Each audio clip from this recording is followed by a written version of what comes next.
Assalamualaikum warahmatullahi wabarakatuh. Selamat siang dan salam sejahtera bagi kita semua.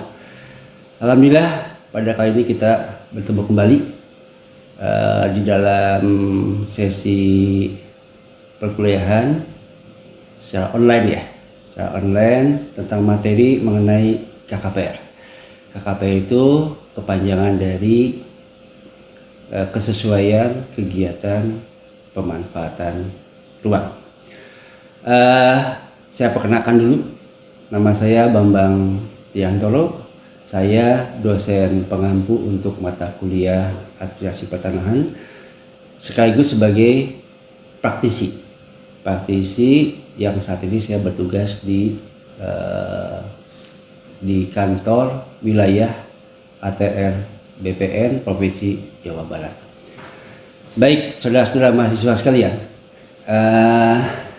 KKPR itu merupakan sesuatu yang baru, kurang lebih baru sekitar beberapa tahun ke belakang, 2-3 tahun ke belakang, bahwa KKPR ini adalah sesuatu pintu awal untuk dimulainya satu aktivitas yang menyangkut bidang tanah. Tadi telah disebutkan KKPR itu kependekan dari kesesuaian kegiatan pemanfaatan ruang. Secara tipologi, semua kegiatan itu tadi telah disebutkan bahwa semua kegiatan yang menyangkut ruang dan tanah itu mesti ada satu perizinan. Tipologinya bisa untuk kegiatan yang sifatnya berusaha, atau kegiatan yang non berusaha, atau kegiatan yang bersifat strategis nasional. Kegiatan yang non berusaha sebagai contoh adalah misalkan akan dibuat satu rumah tinggal yang akan dikembangkan. Nah, itu mesti ada satu KKPR. Dinamakan pelahannya misalkan dengan tempat peribadatan yang akan dibangun, tempat peribadatan yayasan sosial, pendidikan, ataupun satu kegiatan yang bersifat kemanusiaan.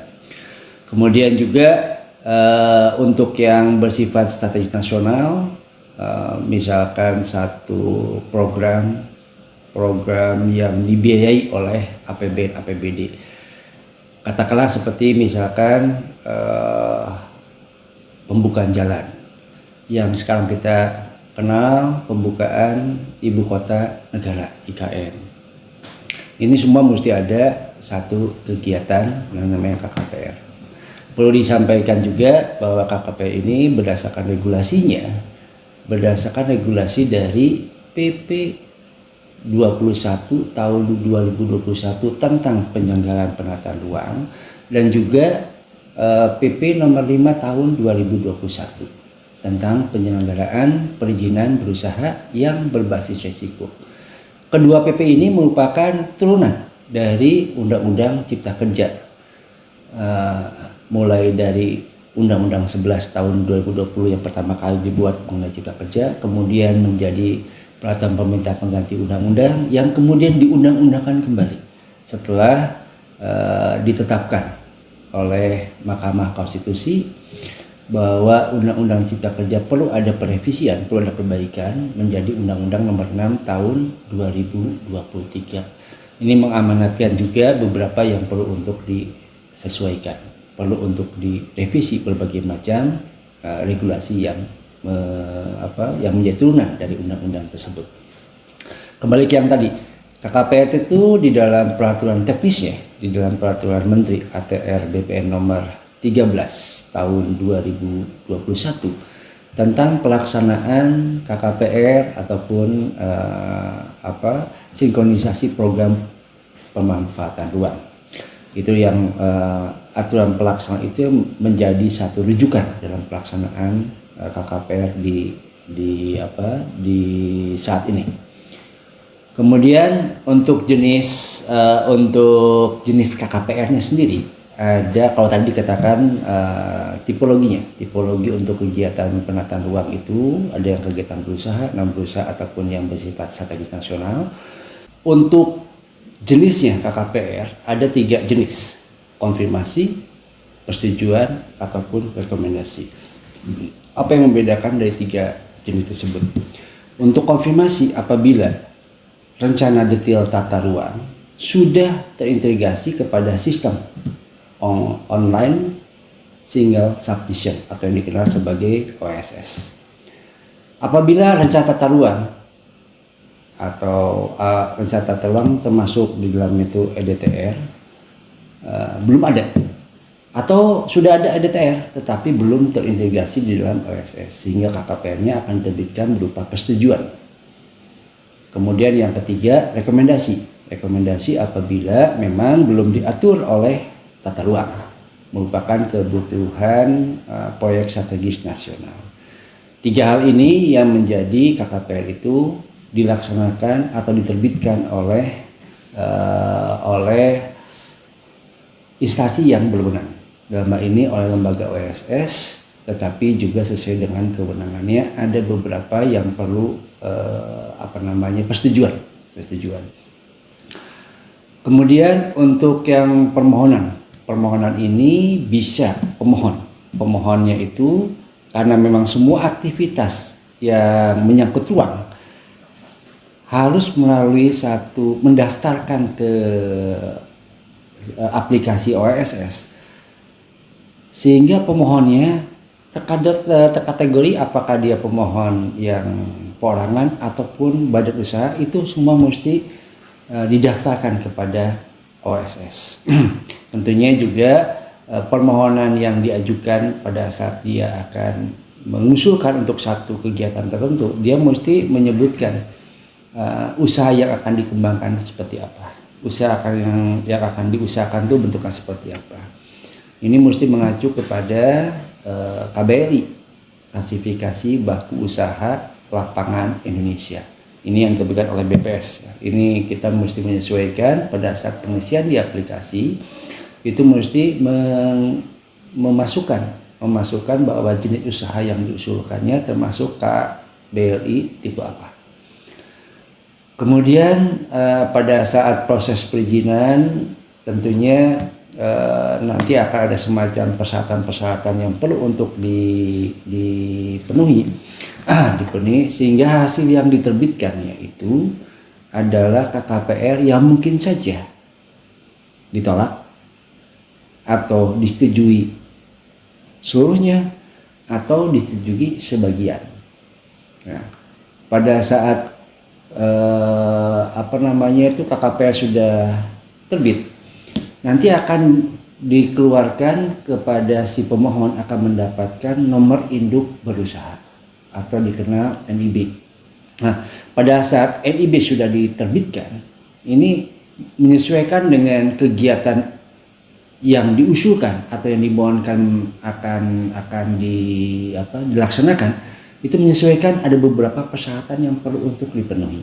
Misalkan untuk kegiatan, katakanlah misalkan untuk kegiatan pertanian, tentunya mesti ada izin yang melengkapinya juga. Jadi pada saat KKPR itu sudah diterbitkan, NIB sudah didapat, si pemohon mesti mengusulkan misalkan kepada upaya izin lingkungan dalam bentuk UKL ataupun ANDAL sesuai dengan skala usaha yang akan ditetapkan. Misalkan juga pada saat si pemohon mengusulkan akan membuat satu aktivitas properti, misalkan perumahan, dia mesti juga melengkapi selain izin usaha itu, izin lingkungan, dia mesti ada izin persetujuan bangunan gedung. Kalau dulu itu namanya IMB. Nah, pada saat sudah dikantongi semua perizinan, yang terutama lagi, apakah tanah itu akan didapatkan ataupun yang sudah dia miliki, itu semua pintu masuknya adalah KKPR. Tetapi kalau untuk si pemohon itu belum memiliki tanah yang akan diusahakan, KKPR bisa berlaku sebagai dulu tuh dikenal izin lokasi, izin perolehan tanah. Nah, dia bagaimana untuk mendapatkan tanah di lokasi yang dia mohonkan sampai dengan nanti bisa untuk diusulkan kepada lembaga yang berwenang, dalam hal ini kantor pertanahan, untuk didaftarkan kepemilikan tanah tersebut. Nah, kira-kira KKPR itu merupakan satu pintu awal dalam yang saat ini ya, dalam proses pemanfaatan ruang, merupakan sebagai akses pertama sebelum melaksanakan kegiatan perizinan yang lain. Untuk yang untuk si pemohon yang kebetulan belum mempunyai lokasi, bisa berlaku sebagai izin lokasi. Izin lokasi bagaimana dia untuk memperoleh tanah tersebut. Pada saat yang lalu kita mengenal namanya izin lokasi.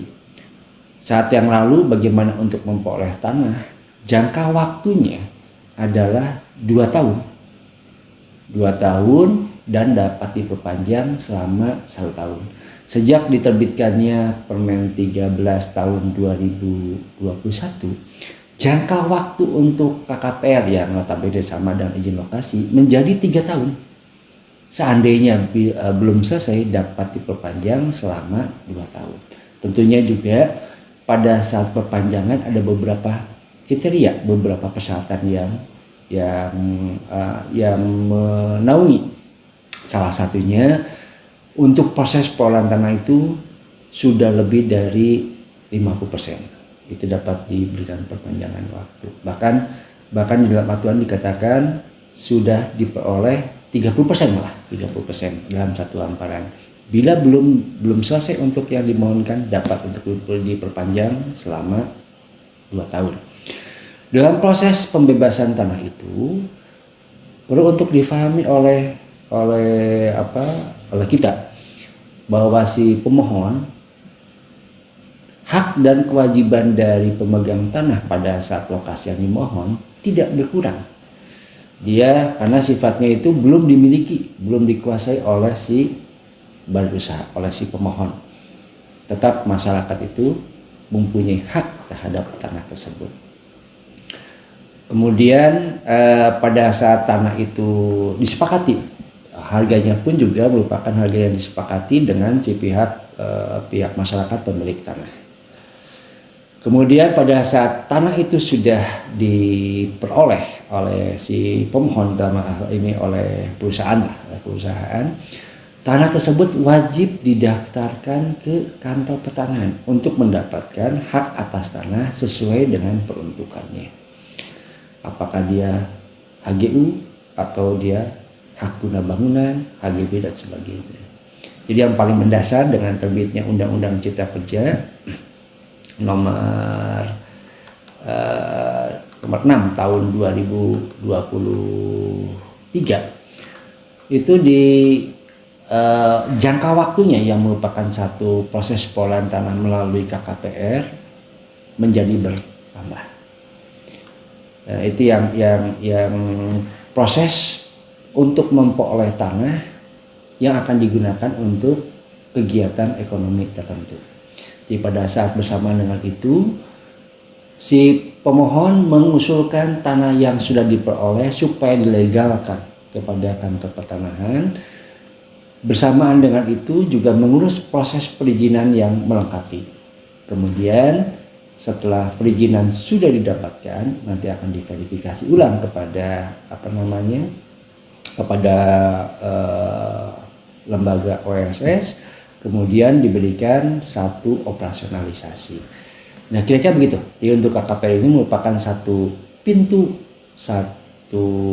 masuk untuk semua kegiatan usaha. Apakah kegiatan usaha yang sifatnya pribadi ataupun perseorangan, apakah juga untuk yang sifatnya berusaha ataupun non berusaha, itu mesti melalui KKPR. Tetapi untuk yang proses bagaimana untuk mendapatkan tanah yang kebetulan si pemohonnya belum memiliki tanah, KKPR bisa berlaku sebagai izin lokasi, izin untuk memperoleh tanah. Saya kira